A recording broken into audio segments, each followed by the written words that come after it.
comment ça va? Ça va? Ouais. Écoute, voilà, on est là pour faire une petite interview par rapport à ton activité professionnelle. J'aurais voulu savoir si tu pouvais d'abord te présenter, savoir qui tu es.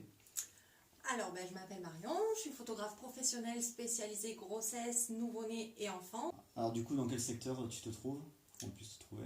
Alors, je suis basée en studio sur Saint-Cyr-sur-Mer, à la Madrague plus exactement, et je me déplace également en extérieur selon les séances, que ça soit pour des séances en bord de mer, dans un style plus champêtre, les Ok. vignes, des oliviers, voilà, tout en restant dans un secteur quand même proche. Et après, selon les projets, je peux me déplacer un petit peu plus loin en fonction voilà, des demandes clients. D'accord. Écoute, j'ai eu l'occasion de voir un petit peu tes shootings photos, un peu ton activité, te découvrir.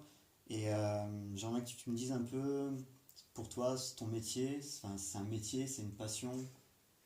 C'est les deux. C'est une passion qui s'est transformée en mon activité principale. Je suis passionnée de photos depuis longtemps. J'ai eu mon premier appareil photo, je ne saurais même plus dire à quel âge. Je faisais des séances comme ça, enfin des séances, des petites après-midi, shooting voilà, dans la nature avec des copines, un peu par-ci par-là. Et puis j'ai fait des études tout simplement dans le milieu de l'événementiel et de l'audiovisuel et de la photo. Et c'est à partir de ce moment-là que ma passion s'est transformée en métier. D'accord. Donc j'ai bien compris que tu as touché à beaucoup de choses. Et du coup, aujourd'hui, tu te spécialises plus dans le domaine de l'enfance, quoi, en fait. Oui, Et je suis pourquoi? vraiment spécialisée dans tout ce qui touche à l'humain parce que j'aime beaucoup cet univers-là. J'aime les échanges, j'aime les photos où pas forcément la facilité parce que travailler avec des enfants, ça peut être plein de moments un petit peu improbables, beaucoup d'imprévus.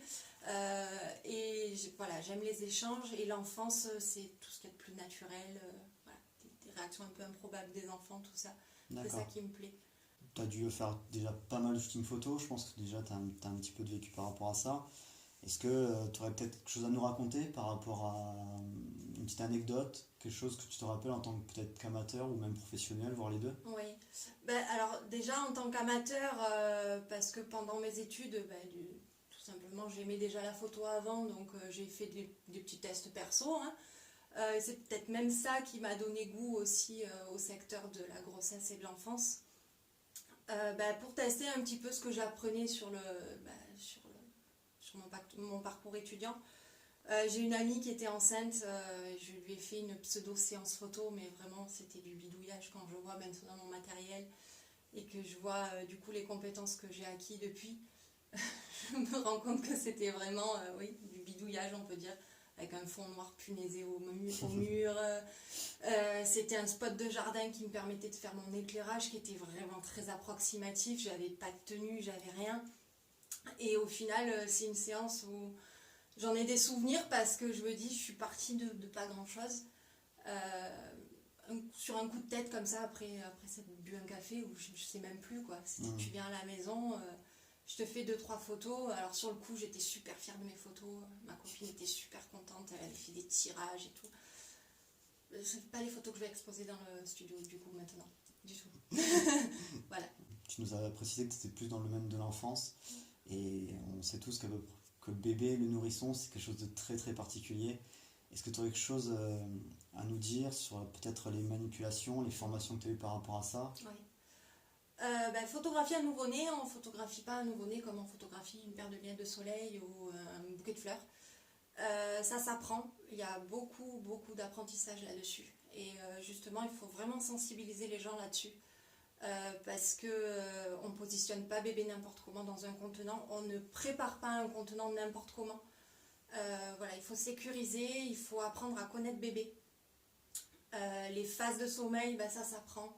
Un bébé qui est dans une phase de sommeil qui n'est pas profonde, on ne va pas tenter une pause compliquée. Pareil, on s'adapte à leur rythme, il faut les comprendre. Voilà, il y a des bébés qui n'aiment pas certaines poses, il y a des bébés qui vont préférer tourner la tête d'un côté plutôt que de l'autre. Tout ça, ça s'apprend et il faut travailler dans le respect du nouveau-né.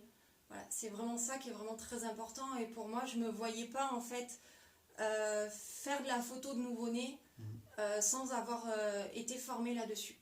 Voilà, c'est pour ça que j'ai commencé en faisant que de la grossesse. Et puis après, il y a ce petit côté de frustration en se disant, bon, j'ai vu la maman enceinte, mais par contre, il faut que j'attende que bébé tienne assis pour pouvoir faire la séance après. Parce que voilà, une fois que bébé tient sa tête tout seul, qu'il tient assis, on n'est plus sur ces techniques en fait d'apaisement et vraiment de connaissance du nouveau-né. Donc voilà, c'était frustrant pour moi de ne pas avoir cette étape intermédiaire.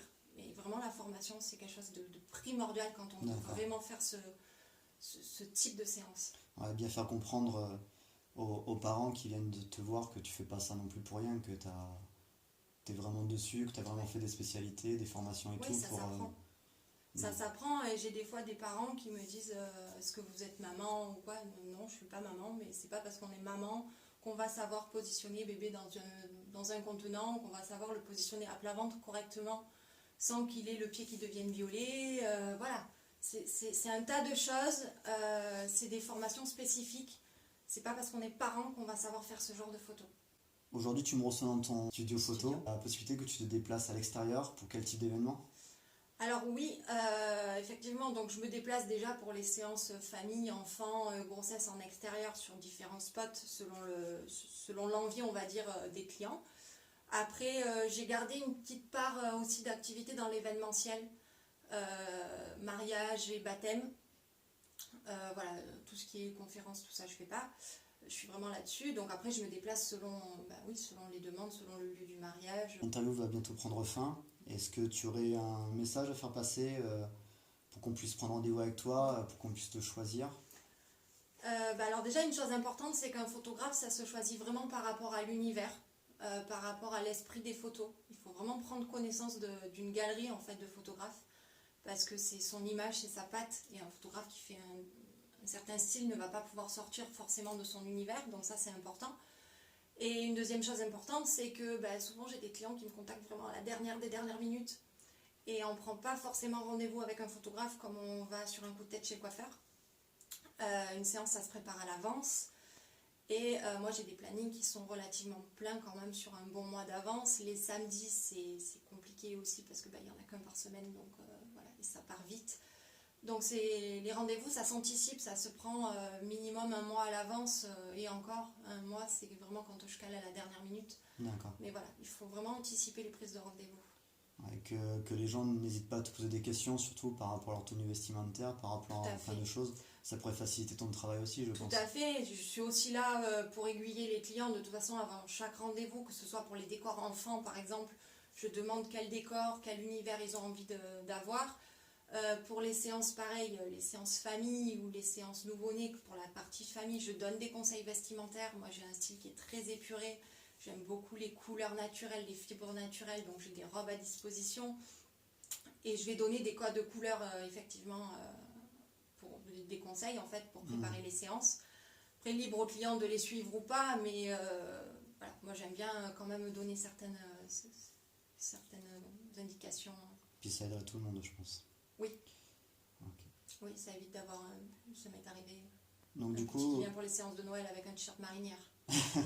Ça peut être joli aussi. Ouais, c'est pas trop dans le thème, quoi. D'accord, bon. Où est-ce qu'on peut te retrouver? Sur Instagram, Facebook, site internet? Instagram, Facebook, j'ai un profil professionnel, une page professionnelle. Je suis assez active sur les réseaux sociaux et j'ai mon site internet aussi qui est quand même agrémenté très régulièrement. D'accord. Voilà. Et on tape quoi sur les moteurs de recherche? Soit tout simplement Marion Francescato, okay. Sans faute d'orthographe à Francescato, Soyons photographie, parce que c'est pas mon nom d'entreprise, mais c'est juste ma signature. Ok. Et c'est un petit peu. Dans les deux cas, on te retrouve de toute façon. Voilà, oui. Ok. Bah écoute, moi j'ai passé un très bon moment. Je te remercie beaucoup pour cette interview. Merci. Et puis bah écoute, je te souhaite de bonnes choses. Merci beaucoup.